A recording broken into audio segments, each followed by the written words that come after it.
റെസ്റ്റോറൻറ്റിൽ പോയി ഒരു ചായ ഓർഡർ ചെയ്തെന്ന് വിചാരിക്കാം. പക്ഷെ വെയിറ്റർ കൊണ്ടുവരുന്ന ഒരു ജ്യൂസ് ആണെങ്കിൽ നമ്മൾ ഉടനെ മെനു കാണിച്ച് കംപ്ലൈന്റ് ചെയ്യും അല്ലേ? നോർമലി അതൊരു ബാഡ് സർവീസ് ആണ്.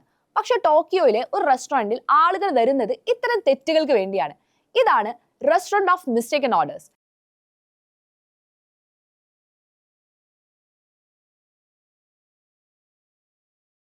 ഇവിടെ ജോലി ചെയ്യുന്ന വെയിറ്റർമാർ എല്ലാവരും പ്രായമുള്ളവരും അതിലുപരി ഡിമൻഷ്യ അഥവാ മറവി രോഗമുള്ളവരുമാണ്.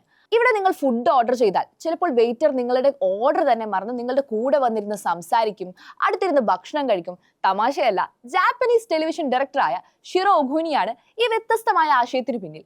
ഒരിക്കലും ഒരു നഴ്സിംഗ് ഹോം സന്ദർശിച്ചപ്പോൾ അദ്ദേഹം ഓർഡർ ചെയ്ത ബർഗറിന് പകരം ലഭിച്ചത് ഡംപ്ലിങ്സ് ആയിരുന്നു. ആ തെറ്റിന് ദേഷ്യത്തോടെ കാണുന്നതിന് പകരം പുള്ളി പെട്ടെന്നൊരു കാര്യം റിയലൈസ് ചെയ്തു. ഈ ഒരു തെറ്റുകൊണ്ട് ആർക്കും ഒരു ദോഷവും സംഭവിക്കുന്നില്ലല്ലോ, ആ തെറ്റിനെ ഒന്ന് അംഗീകരിച്ചാൽ അവിടെ സന്തോഷമല്ലേ ഉണ്ടാവുക.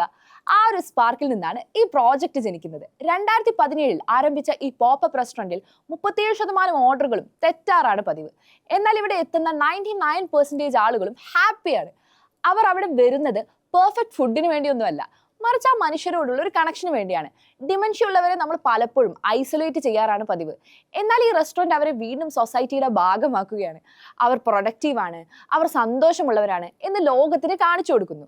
ജപ്പാനിൽ തുടങ്ങിയ ഈ ഐഡിയ ഇപ്പോൾ സൗത്ത് കൊറിയയിലും ഓസ്ട്രേലിയയിലും ഒക്കെ വൻ ഹിറ്റാണ്.